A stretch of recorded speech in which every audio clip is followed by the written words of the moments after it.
우리 함께 기도하겠습니다. 사랑의 아버지, 또 한 주를 시작한 우리 성도들의 삶을 축복하고 또 응원합니다. 아침에 출근하면서 이 방송을 듣는 우리 사랑하는 성도들도 있을 것이고, 또 저녁에 하루를 마무리하며 또 주중에 주님께서 주시는 시간을 내어 아버지 앞에 선 우리 성도들이 있습니다. 날마다 성실하게 예배하는 우리 성도들의 삶을 축복하시고, 여호와를 경외하는 자에게 약속하신 그 복이 우리 성도들의 삶 가운데 풍성할 수 있도록 함께 하옵소서. 예수님의 이름으로 기도드립니다. 아멘. 우리 찬송가 183장 빈들의 마른 불같이 찬양하시겠습니다.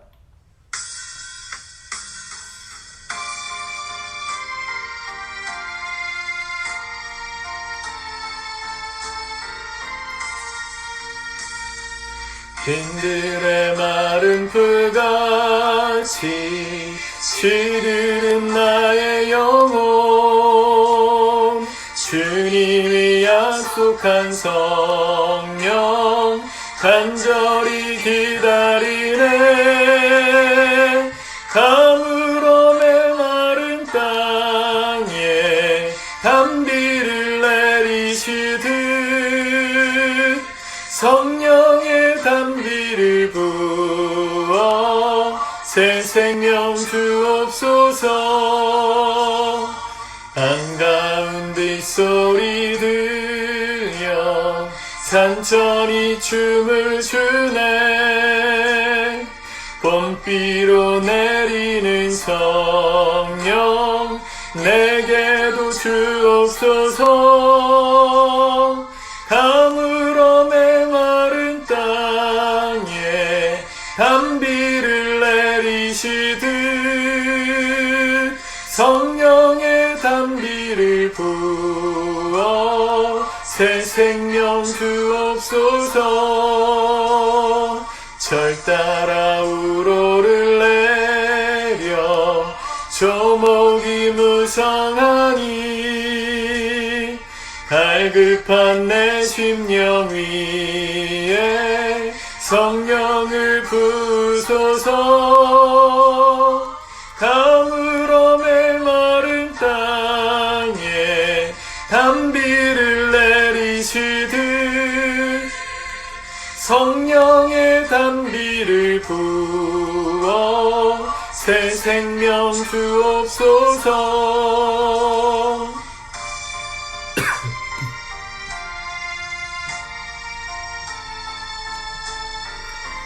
4절입니다. 잠드신 사랑의 언약 어길 수 있사오랴. 오늘의 흡족한 은혜 주실 줄 믿습니다. 가물어 메마른 땅에 단비를 내리시듯 성령의 단비를 부어 새 생명 주옵소서. 아멘. 아멘. 우리 하나님의 말씀을 함께 읽고 묵상하도록 하겠습니다. 하나님 말씀 스바냐 2장 말씀입니다. 스바냐서 2장 1절에서 마지막 절까지 말씀, 우리 같이 한 목소리로 읽고 기도하겠습니다. 시작. 수치를 모르는 백성아 모일지어다 모일지어다. 명령이 시행되어 날이 겨같이 지나가기 전, 여호와의 진노가 너희에게 내리기 전, 여호와의 분노의 날이 너희에게 이르기 전에 그리할지어다. 여호와의 규례를 지키는 세상의 모든 겸손한 자들아, 너희는 여호와를 찾으며 공의와 겸손을 구하라. 너희가 혹시 여호와의 분노의 날에 숨김을 얻으리라. 가사는 버림을 당하며 아스글론은 폐허가 되며 아스돗은 대낮에 쫓겨나며 에글론은 뽑히리라. 해변 주민 그렛 족속에게 화 있을진저. 블레셋 사람의 땅 가나안아, 여호와의 말씀이 너희를 치나니 내가 너를 멸하여 주민이 없게 하리라. 해변은 풀밭이 되어 목자의 움막과 양떼의 우리가 거기에 있을 것이며 그 지경은 유다 족속의 남은 자에게로 돌아갈지라. 그들이 거기에서 양떼를 먹이고 저녁에는 아스글론 집들에 누우리니 이는 그들의 하나님 여호와가 그들을 보살피사 그들이 사로잡힘을 돌이킬 것임이라. 내가 모압의 비방과 암몬 자손이 조롱하는 말을 들었나니 그들이 내 백성을 비방하고 자기들의 경계에 대하여 교만하였느니라. 그러므로 만군의 여호와 이스라엘의 하나님이 말하노라.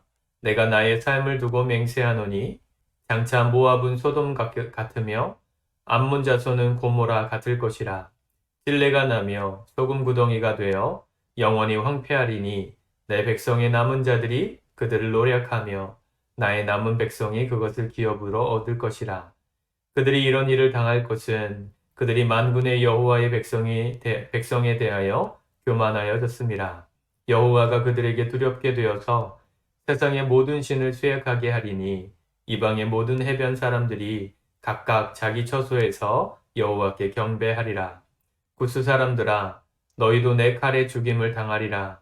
여호와가 북쪽을 향하여 손을 펴서 아수르를 멸하며 니느웨를 황폐하게 하여 사막같이 마르게 하리니 각종 짐승이 그 가운데에 때로 누울 것이며 방아와 고슴도치가 그 기둥 꼭대기에 깃들이고 그것들이 창에서 울 것이며 문턱이 적막하리니 백향목으로 지은 것이 벗겨졌습니다. 이는 기쁜 성이라 염려 없이 주고하며 마음속에 이르기를 오직 나만 있고 나 외에는 다른 이가 없다 하더니 어찌 이와 같이 황폐하여 들짐승이 엎드릴 곳이 되었는고 지나가는 자마다 비웃으며 손을 흔들리로다. 아멘. 계속해서 심판의 메시지가 선언되어지고 있습니다. 계속 말씀드리지만 또 선지서에 나오는 심판의 메시지는 거의 동일합니다. 동일하다는 것은 하나님께서 주신 말씀이었다는 게 분명하죠. 예수님의 일대기를 기록한 복음서가 4권이잖아요. 사복음서. 마태, 마가, 누가, 요한 복음이 있는데 예수님에 대한 증언이 조금씩 다릅니다. 또 사건의 순서도 조금씩 다릅니다. 그것은 오히려 예수님의 일생을 더 정확하게 보여주는 입체적으로 보여주는 사료가 됩니다.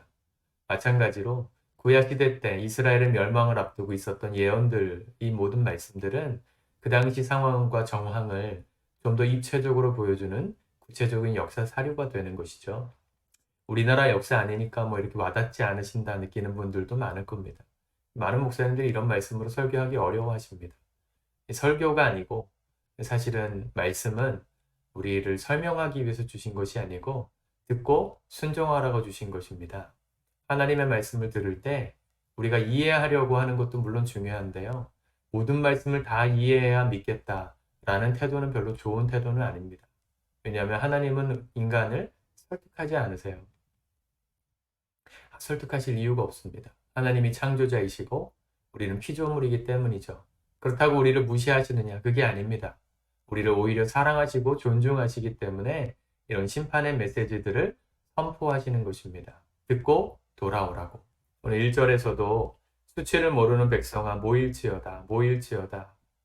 무엇이 수치이고 무엇이 사는 것에 부끄러운 것인지 모르는 사람들에게 주님은 선지자를 통해서 모이라고 말씀하십니다.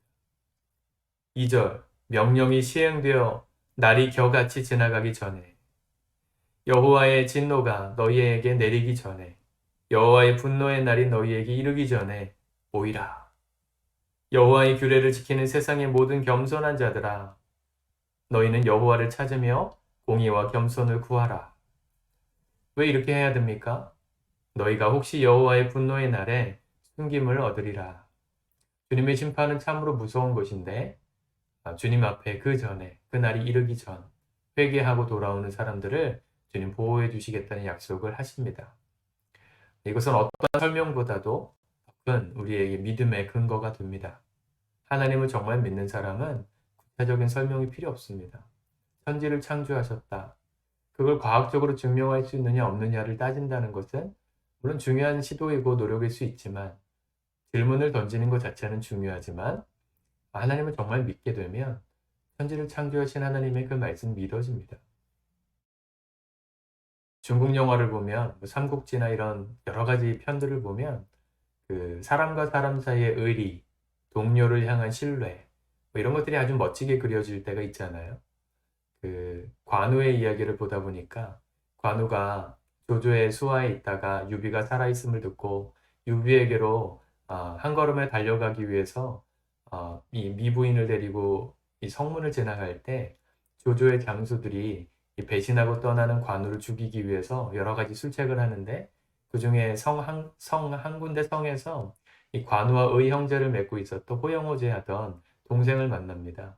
저녁을 먹고 거나하게 취해 있는 그때 이 동생으로 있었던 이 사람이 관우를 향해서 독침을 발사해요. 독침을 탁. 근데 관우는 그걸 알았어요. 알았는데 피하지 않습니다. 이 동생이었던 이 사람이 왜 피하지 않았느냐? 나는 사주를 받아서 이렇게 하기 싫은 일을 했지만 당신은 내가 독살할 것을 알면서도 왜 피하지 않았느냐? 묻습니다. 그 묻는 장면에서 관우가 아주 멋진 대답을 하죠. 네가 나의 동생이기 때문이다. 신뢰가 있으면 행동이 나옵니다. 하나님을 진짜 믿으면 한 설명이 필요 없습니다. 그냥 믿는 거고 믿어지는 것이고 하나님의 말씀 앞에 순종하게 되는 것이죠. 주님의 심판이 이르기 전에 주님 다시 오실 날이 가까웠습니다, 여러분. 시대를 분별할 수 있는 눈이 있어야 합니다. 주님 다시 오실 날이 가까울수록 우리는 하나님 앞에 겸손하게 행하면서 오늘 날마다의 삶을 점검하고 돌아봐야 합니다. 겸손히 돌아볼수록 어제 돌아봤는데 뭘 또 돌아보는가? 물론 그렇게 생각하실 수도 있지만 정말 하나님을 믿는 사람은 날마다 돌아볼 수밖에 없어요. 주님이 나와 함께 동행하고 계신다는 걸 느끼는 사람은 날마다 생각하고 돌아볼 수밖에 없어요. 당연한 겁니다. 하나님이 진짜 실제가 되시기 때문에 그렇게 살 수밖에 없어요. 연애만 하셔도 연애할 때 보시면 형제든 자매든 나와 지금 옆에 있는 데이트하고 있는 이 상대방을 자꾸 의식하게 되잖아요. 자꾸 상대방이 나를 어떻게 볼까 궁금하기 때문에 화장실을 가서 화장도 새로 고치고 자꾸 뭐 이 사이에 뭐가 꼈는지도 보고 자꾸 외모를 가꾸지 않습니까? 자기를 돌아보죠. 그 이유는 그 사람에게 잘 보이고 싶고 또 사랑하는 사람이기 때문에 그 사람이 나와 함께하고 있다는 것이 믿어지기 때문 아니겠어요? 하나님을 정말 믿으면 우리의 일상이 늘 나를 돌아보는 삶으로 변화됩니다. 언제나 나 스스로로부터 인생의 어려움들과 문제의 근원을 찾습니다. 하나님을 탓하는 게 아니라 나와 동행하시는 하나님 앞에서 내가 바로 서기를 힘쓸 수밖에 없습니다. 그 결과로 우리의 삶에 하나님의 숨겨주시는 은혜, 보호하시는 은혜, 지켜주시는 놀라운 역사가 주어지는 것이죠. 오늘 하루 새롭게 시작되는 월요일 이날 우리 모두가 하나님 앞에 이러한 마음으로 살았으면 좋겠습니다. 나를 돌아보고 주님께서 우리에게 주시는 말씀 앞에 단순하게 순종하고 따라가는 복 있는 삶이 되시기를 축복합니다. 기도합시다. 하나님 아버지, 주님께서 주시는 은혜와 사랑으로 이 하루도 승리하기 원합니다. 늘 나의 자신을 돌아보며 하나님 보시기에 하나님 부족함 없는지 살피게 도와주소서. 완전할 순 없지만 완전하신 하나님을 신뢰하며 우리도 주님을 닮아가기를 힘쓸 수 있도록 우리에게 힘을 주시고 용기를 주시고 기쁨으로 우리와 함께 하시는 주님의 은혜를 경험시켜 주시옵소서. 예수님의 이름으로 기도합니다. 아멘.